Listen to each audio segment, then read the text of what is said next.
In this video, this is the first of 3 where we're really going to talk in depth about how to use proportions to solve percent problems. So we've done this in the first couple of units this year using models primarily, where we had to use, like the strip diagram or the little percent bar. And so now we're going to look at another way that we can solve percent problems using proportions. So make sure that you're taking some notes and you bring them to class. And so this is just the first one of 3.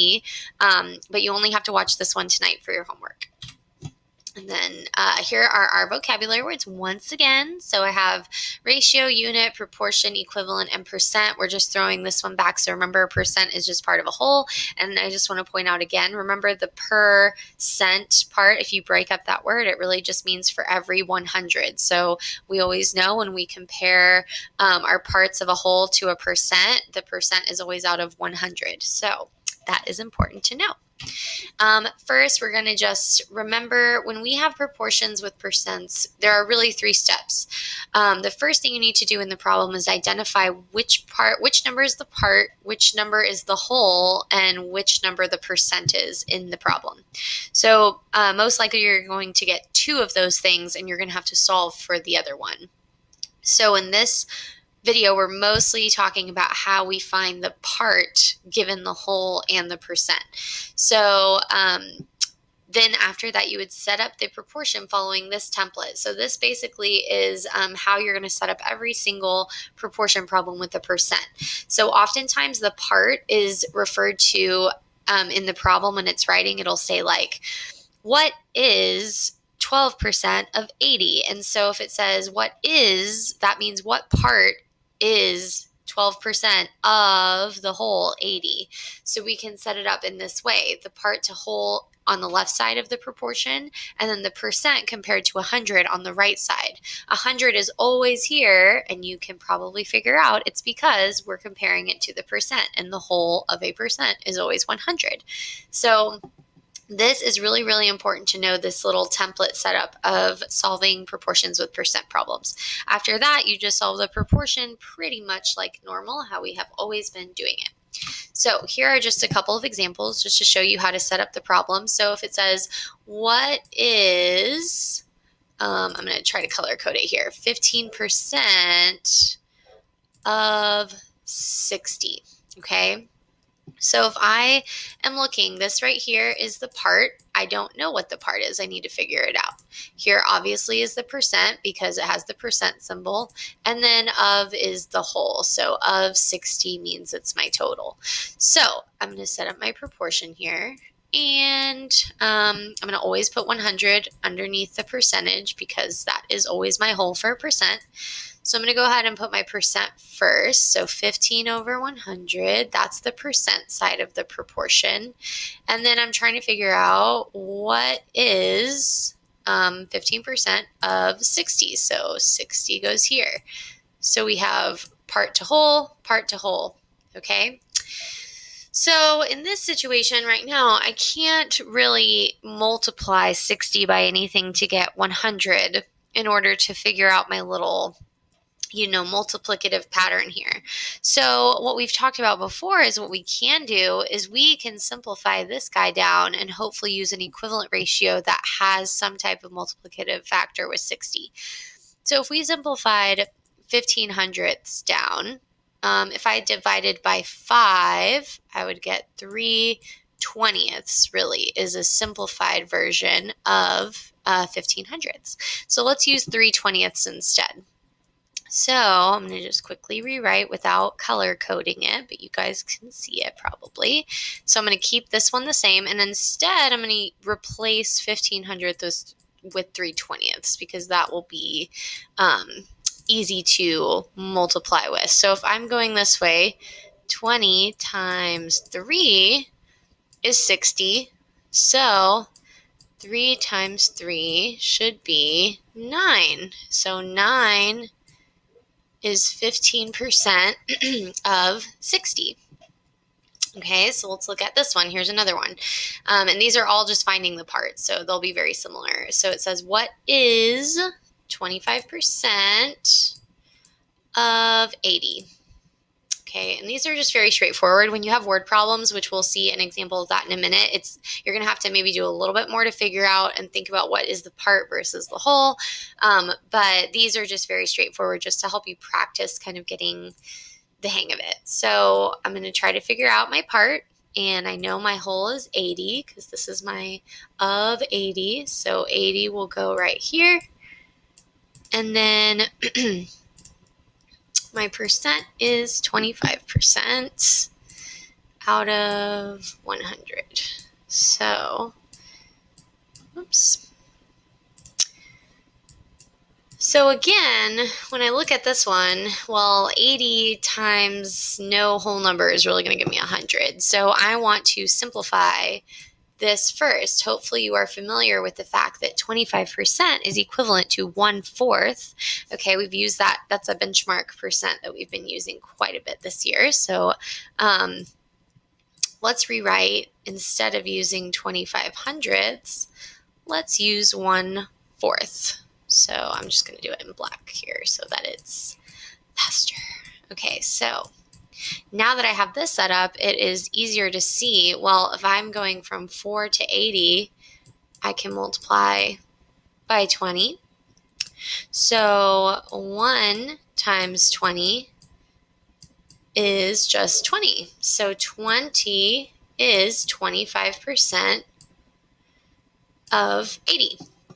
Okay, and you can also think about, remember, like with our bar pictures, which you guys, most of you just loved these so much. So if this was my strip diagram, 80 is my total, right? If I'm trying to find 25%, that is 1/4. So I would break this up like that. Here's my 25%. Since the bar really represents 80, this is just one whole, right? And in this situation, the whole is 80. If I divide that by 4, each one of these is worth 20, and I really just want one of them. So that's another way. That's how we've been doing it before. Now we can use a proportion. So you have some options in how you want to solve these problems, which is kind of nice. It gives you another way to try it out. So last one, what is 70% of 150? So when we set up our proportion, we have, I don't know the part, that's what I'm trying to find. We're practicing that throughout this whole video. And then in other ones, we will start learning how to find other pieces. But I have 150.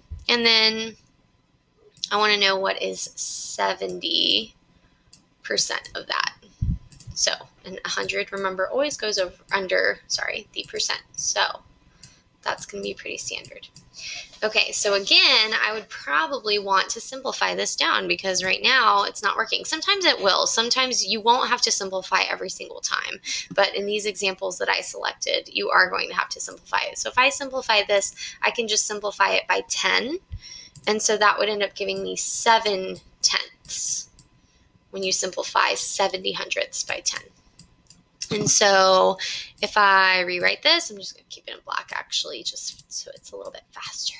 So if I go from 10 to 150, well, that is just multiplying by 15.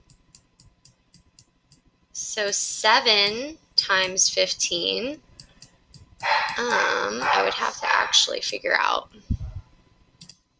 So 7 times 15 is actually 105. So 105 is 70% of 150. Okay, so here's just some problem solving ones. So these, I'm just going to help you kind of see how you can pick out the parts and the whole and all of that. So if it says you've read 70% of a 200-page book. Okay, cool. So obviously this is the percent. And I know it says of a 200-page book. So if you think about the book, the total number of pages is 200. So that's my whole. So it says, how many pages have you read? This is basically asking for the part. What part of the book have you read if you've read 70%? So when I set up my proportion, it's going to look like this. So I have my part. I don't know what that is. That's what I'm trying to figure out. But I know that the whole book is 200 pages. And I'm going to set that equivalent to My 100 is on the bottom because that's always out of a percent. And 70 is the percent that goes on the top. So now I don't have to simplify this one if I don't want to, because I can multiply 100 by 2 to get 200. So 70 times 2 gives me 140. So I have read 140 pages, if I have read 70% of the book, and it has 200 pages. So one thing that sometimes they like to do on the STAR test or on other little benchmark tests or word problems is they ask you questions that make you problem solve a little bit more. So what if the question had instead said, let me erase just this little part. So it says you've read 70% of a 200-page book, exactly the same, right? But then they say, how many pages do you still have to read? Which means, really, I don't want to know what you've already read. I want you to tell me how much you have left.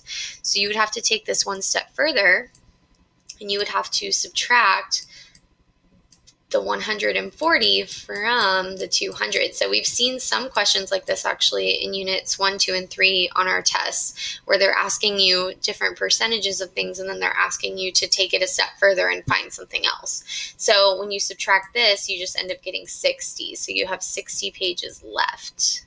And I really should probably be writing pages. That would be more specific, but I'll just do that for now. So just be careful that you're reading the questions and really thinking through like what it's asking you, and we'll practice that more so that you get more practice and understand how to do that better. The more you practice, the easier it comes to you. So here's just another one. It says you went trick-or-treating this year and you got 85 treats. So think to yourself, is 85 a part or a whole? It would be a whole. That's all the treats you got. 40% of the treats were chocolate. So 40 is the percent, right?